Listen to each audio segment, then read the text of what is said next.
মাধবীর রোজনাম চায় আপনাদের স্বাগত। আজকে তো আজ 16 তারিখ, আমরা যাচ্ছি দার্জিলিং। আর পদাতিক ট্রেনে করে যাচ্ছি। আর ট্রেনের থেকে যে দৃশ্যটা দেখছেন সেটাই আপনাদের সাথে শেয়ার করেছি। এটা এখন কিষানগঞ্জ পার হয়ে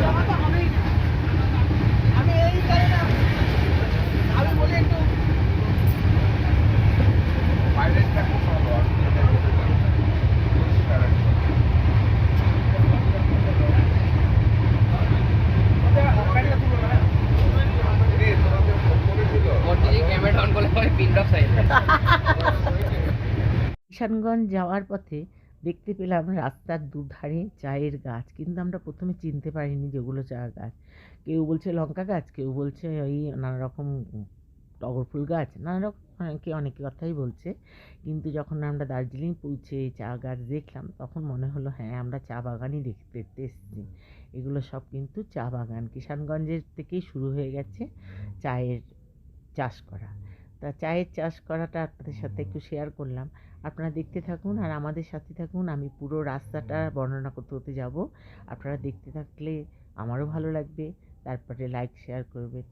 এখন আমরা কিষানগঞ্জ পার হয়ে ইয়েতে চলে এসেছি জলপাইগুড়ি। নিউ জলপাইগুড়িতে আমরা নেমেছি। আমরা এই দেখুন দুরন্ত যে কামরাটা, এই কামরাটা পদাতিকের সাথে যোগ করে আমরা যোগ করে দিয়েছে। আমার তো মনে হয় এটা দুরন্ত এক্সপ্রেসের কামরা। খুব পরিষ্কার পরিচ্ছন্ন, খুব ভালো ট্রেনটা করে এসেছি। এই কামরা থেকেই আমরা সব নামছি, আমাদের ব্যাগপত্র এখন সব নামাচ্ছে ছেলেরা।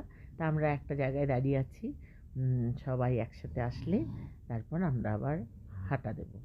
তা মেয়েরা সব এসে ব্যাগগুলো, এই যে আমাদের ব্যাগ ট্যাগ বুঝতেই পারছেন। আর নেমে যেন একটু কেমন কেমন লাগছে, তা খুবই ভালো লাগছে, কেমন কেমন নয়, খুবই আনন্দ লাগছে যে আমরা এখন পৌঁছাবো দার্জিলিং। কিছুক্ষণের মধ্যেই আমরা নিউ জলপাইগুড়িতে খাওয়া দাওয়া করব, একটু রেস্ট নেব আর কি। রেস্ট নিয়ে, কেন কালকে রাতে উঠেছি, সারা রাত ট্রেনে ছিলাম, ট্রেনে ঘুমিয়েছি, কিন্তু মুখ হাত পা একটু ধোবো, ব্রাশ করব, এই জন্য আমরা এখানে একটু কিছুক্ষণ থাকবো। থাকার পর আমরা যে যা খাওয়ার টিফিন করে টোরে আমরা ভাত খাবো। বোনেরা সব বলেছি আমরা সব ভাত, ডাল ভাত, নিরামিষ খাবো। দেখি কে কী খায়। আর এখন আমরা স্টেশনের বাইরে যাচ্ছি, আপনারা দেখতে থাকুন। যার ব্যাগ নিয়ে সব চলছে, এই যে জামাই, তারপরে আমার ব্যাগ নিয়ে যাচ্ছে আমাদের ভাই, আর এই যে আসছে সব আমাদের সমস্ত আত্মীয় স্বজন। এই যে আরেকজন আরও আছে, এই পরপর আসছে। আমি ক্যামেরায়, ওরা সব টাটা করে দিচ্ছে, দেখতে পাচ্ছেন। এই যে ওখান থেকে আমার বোন টাটা করছে। আমরা যখনই যাই তখনই সব একসাথেই যাই, খুব আনন্দ হয়, খুব খুব ভালো লাগে। এই যে এদের সাথে এই এতক্ষণে আমার দেখা হলো। সেই কালকে আমরা ট্রেনে উঠেছি, আমার সাথে দেখা হয়নি, কেননা ওরা অন্য কামরায় ছিল, আমরা অন্য কামরায় ছিলাম, যার জন্য ওদের সাথে আমার দেখা হয়নি। এক স্টেশনে নেমে এই এখন দেখা হলো 2 দিন পর। এই যে আমার একটা বোনের বর, ওইটি দেখাচ্ছে।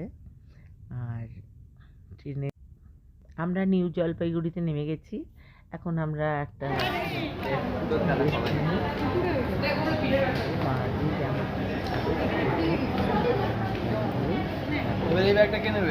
দার্জিলিং যাওয়ার পর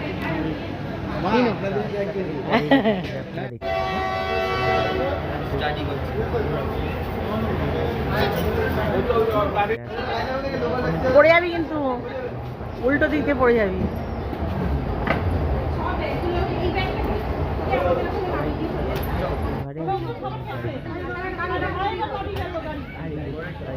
কোন দিকে গেল?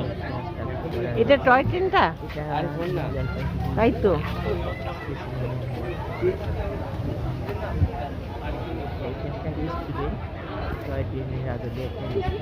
প্রথম ভাবলাম যে এটা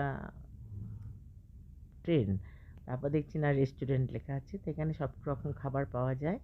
হ্যাঁ, ওরা সব খাচ্ছে, আমরাও খাবো, আমাদেরও দেবে। এরা সব ধোসা খাচ্ছে, কেউ ধোসা খাচ্ছে, কেউ ভাত, ডাল ভাত, তরকারি এই সমস্ত খাচ্ছে, নিরামিষ বেশিরভাগ লোকে খাচ্ছে।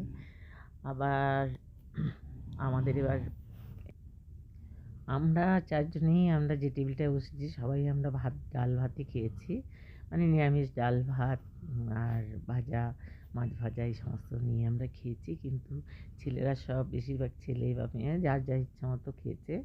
কেউ ধোসা, কেউ ইডলি, নানান সব রকম খাবারই এখানে পাওয়া যায়। আর ব্যবহারও ভালো, সব রকমই খাবার আপনারা খেতে পাবেন এখানে এসে। আর একটা কথা, যে এখানে খাওয়া দাওয়ার পরে আমরা একটু রেস্ট নিয়ে এখানে বাথরুমও আছে, প্রয়োজনে বাথরুমও ব্যবহার করতে পারবেন। বাথরুম ব্যবহার করে হাত মুখ ধুয়ে ভালো করে সাবান টাবান দিয়ে হাত ধুয়ে পরিষ্কার করে আমরা এখানে খেয়ে নিলাম। খাওয়ার পরে আমরা এখান থেকে বেরোবো। বেরোনোর পর আপনারা দেখতে পাবেন আমরা দার্জিলিংয়ে ঢুকে যাচ্ছি আস্তে আস্তে। সেটা এর পরের ইয়েতে দিচ্ছি, কারণ একটা ভিডিওতে দিলে বিরাট বড় হয়ে যাচ্ছে। বড় হয়ে গেলে আপনাদের আর ভালো লাগবে না, তার জন্য আমি ছোট করেই ভিডিওটা দেখাচ্ছি। তাও অনেকটাই বড় হয়েছে এই ভিডিওগুলো।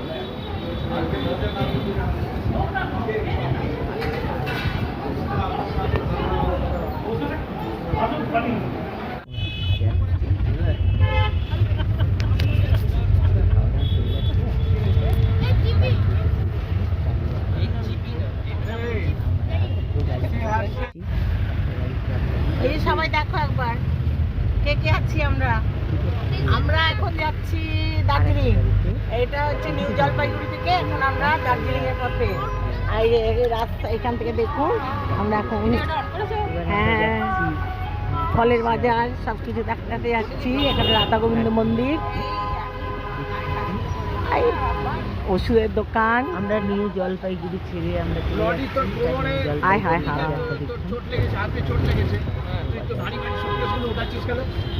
বন্ধ আছে।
এখানে তেল ভরে নিলাম গাড়িতে, বেশ কিছুটা বেশি করেই। আমরা এখন শুকনা ফরেস্টের ভিতর দিয়ে যাচ্ছি। আর এই শুকনা ফরেস্টটা বিরাট বড় একটা ফরেস্ট।